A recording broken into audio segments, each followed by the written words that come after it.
Here is something that will probably bother you. The top 1% of Americans now own more wealth than the entire middle class combined. And the top 10% of households own nearly 90% of all stocks in this country. Meanwhile, a majority of millennials between 21 and 32 have literally nothing saved for retirement. Zero. Not a small amount. Nothing. So what is actually going on? And more importantly, how do you make sure you are not one of the 90% who never builds real wealth? I want to be clear about something before we go any further. This video is not about blaming you. It is not about making you feel bad for where you are right now. What I want to do is walk you through the exact reasons most people stay stuck financially, because when you understand the real causes, you can actually fix them. I have gone deep into the research on this. We are talking behavioral finance, real data, expert analysis, and psychological patterns that most people never even hear about. By the end of this video, you are going to know exactly what is holding you back, and you are going to have a clear starting point to change it. Let's start with the single most important thing I want you to hear. Most people do not fail to build wealth because of their income. They fail because of their behavior. That comes directly from the financial editorial team at Shares Investment, who published research stating that what holds people back is long-term financial habits and decision-making patterns, not their paycheck.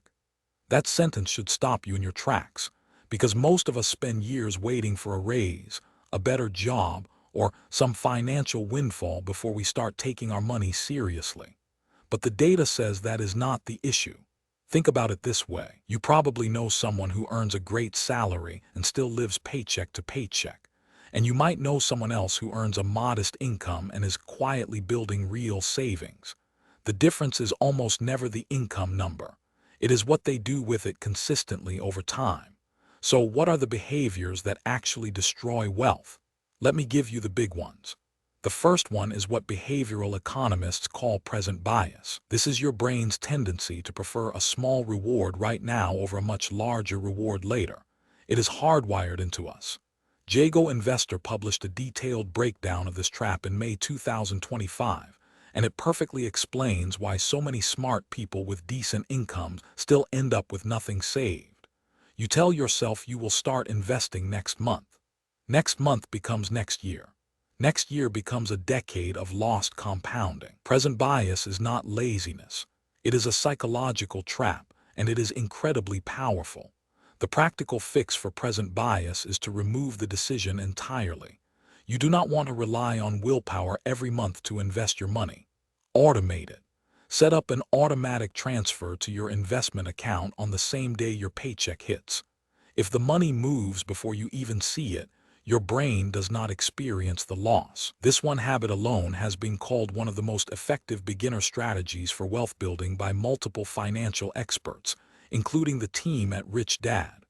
Automating consistent investing into low-cost index funds is the baseline strategy that works for almost everyone. Now let me talk about debt, because this one gets misunderstood constantly. People treat debt as a normal part of life. They manage it, shuffle it around, make minimum payments, and never actually eliminate it. But here is how you should think about debt.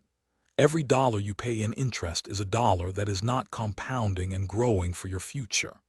The California Department of Financial Protection and Innovation, a government financial education source, literally describes debt as missed opportunity and lists paying it off as the first step to building generational wealth.